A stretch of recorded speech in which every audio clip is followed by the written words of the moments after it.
in the butterfly. So this is a slip jig, kind of subcategory. It's also a hop jig. Now a slip jig is in the time signature of 9/8. So a regular jig is in 6/8, and you feel it in beats of 2. 1, 2, 1, 2, 3, 4, 5, 6. Now with 9, we just add that extra 3, making it more like 3. 1, 2, 3, 4, 5, 6, 7, 8, 9. 1, 2, da, da, da, da, da, da, da. Now notice I was singing all 9 notes, kind of. Now a hop jig, I've noticed, and it is a slip jig essentially. It's a little bit more. It's got a lot of this quarter note going to an eighth note. So bum ba da ba da ba da instead of da da da da da da da da. And I think the tempos tend to be faster on hop jigs, so you almost feel it in a feeling of 1 as opposed to 3 instead of bum ba dum ba dum bum ba dum. At a slower tempo, you can start to speed it up and feel yum ba dum ba da yum ba dum ba da da da dum ba dum ba da da. It has a little bit more forward motion. So you might hear that term alongside the butterfly. So it's not wrong to call it a hop jig or a slip jig. It is both, in my opinion. So I'm going to throw in, again, some of those cut variations on this one. You can throw in more things, but I'm going to keep it to just those so we can really focus on getting the feel and the rhythm of this 3, because that can be a little bit awkward if you've never played a slip jig before. So let me play the tune through once with the variation that I will teach. It's a 3-part tune in the key of E minor. 1, 2, 3, 1, 2, 3.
So always a reminder, go listen to some recordings. There's a lot of beautiful things you can do with the chords on this one.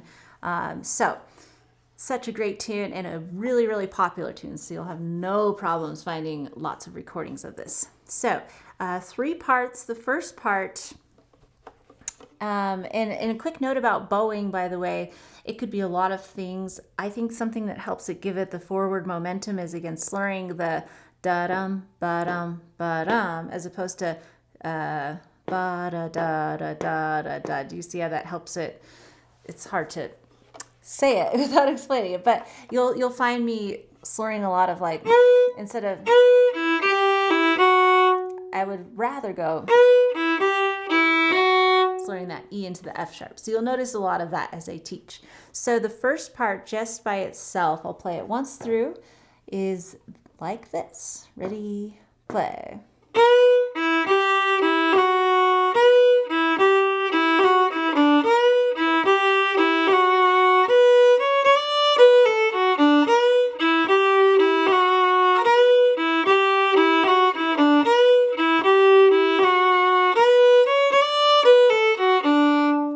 So it's essentially 4 measures repeated twice.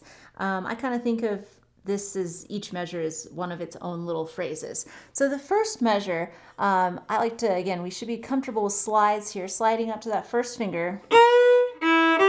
And you want to, some people call this blocking when you put your first finger on both strings. So make sure as you put your first finger down initially, it's hitting both strings.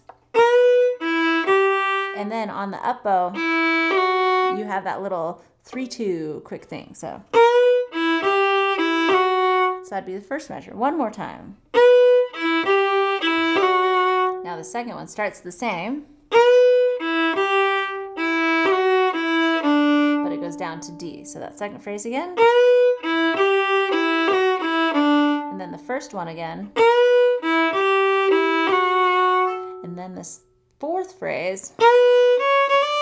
And I like to add this, it's essentially just a slur, but I refer to it as a hammer-on from other styles of folk music, which is basically, if I didn't have a bow, it's like when you pluck something, like with a pick or a plectrum of sorts, you hear two notes, but you're just plucking it once. So with a bow, it's just a slur, but it's in the spirit of a hammer-on. So I like to throw that in. Do you hear that? So there's your fourth phrase. Let's put those together. Phrases 1 through 4, we do them twice. Ready, play.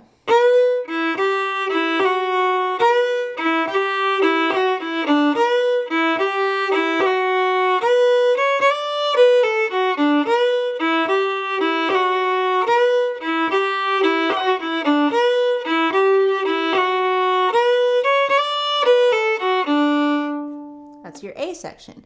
Now the B section, I'll play it through once in full before I teach it. Ready, go.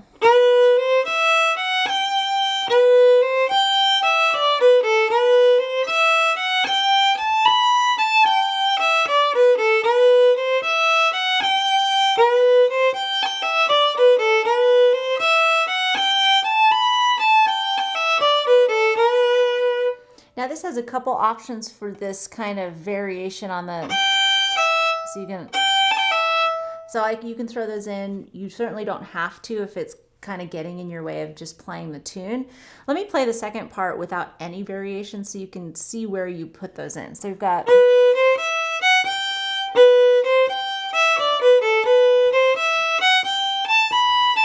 and with.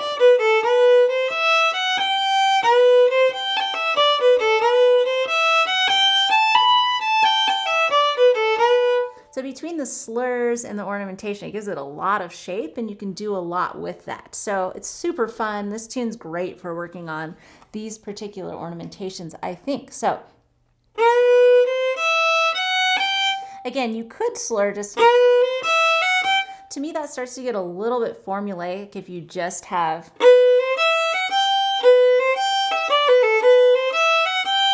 you're essentially putting one bow to every beat of the 3, 1, 2, 3. I think it's a little bit more interesting and more characteristic of Irish music to have ba-da-dum, ba-da, ba-da-dum, da-da-da-da-da. So it feels a little bit weird at first, but give it a try. So we've got, so we have that 1, 3, 2 all on an up bow. Might be on a down bow, depending on where it's coming from. And then that's the first little bit. And then, so this is a little bit of an awkward thing that you'll find sometimes is when you have to go like 2 to 2. I just kind of tilt my arm a little bit to make sure I can really get to that note.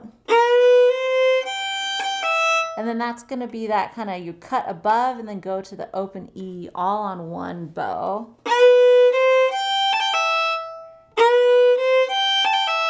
And then is the end of that phrase. So second phrase is, maybe you play the first 2 notes separate. So put that together with the first phrase. We've got,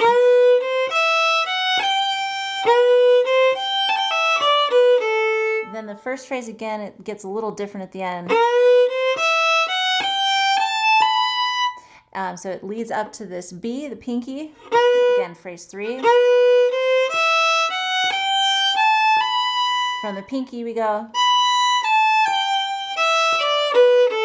Again, I like the sound of bum, ba-dum, ba-da-da-da better than da-da-da-da-da-da. Do you hear the difference? So we're gonna go slur, slur. It gets those emphases a little bit smoother. Now you can do another little pretty fun. Another little turn going up to an open string. Let's do the whole second part twice through. So again, 4 measures, 4 phrases that we repeat twice for the whole B section. Here we go. Ready, play.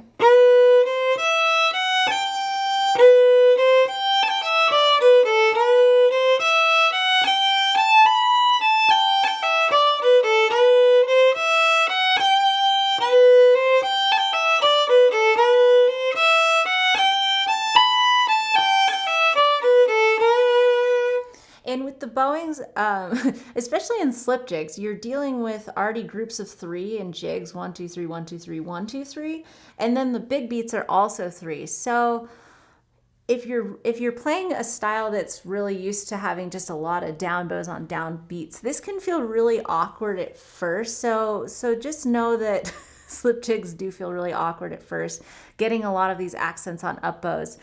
So be open to these phrases kind of feeling a little bit awkward and backwards. That's okay. It's kind of just the nature of a slip jig on the fiddle. Now the third part is usually it kind of played in G major. So it's a nice little, the sun came out after a couple parts in E minor, I think. So here's the whole part, played twice, and...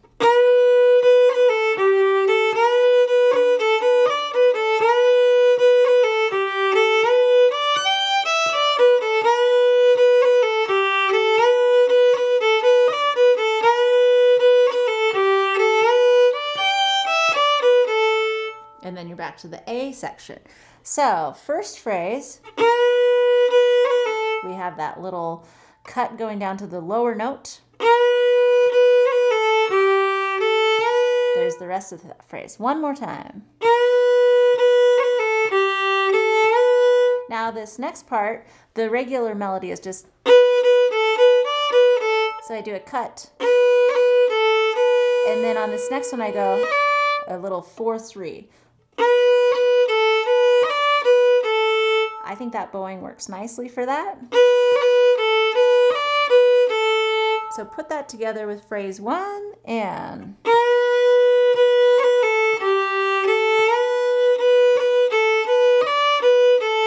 and then here, phrase 1 again. I'm on an up bow, but that's okay. And then the next phrase, so that was the first phrase again, then... or... you can throw in another little going down cut thing. So that last phrase again. So let's play the whole C section twice through. Ready, play.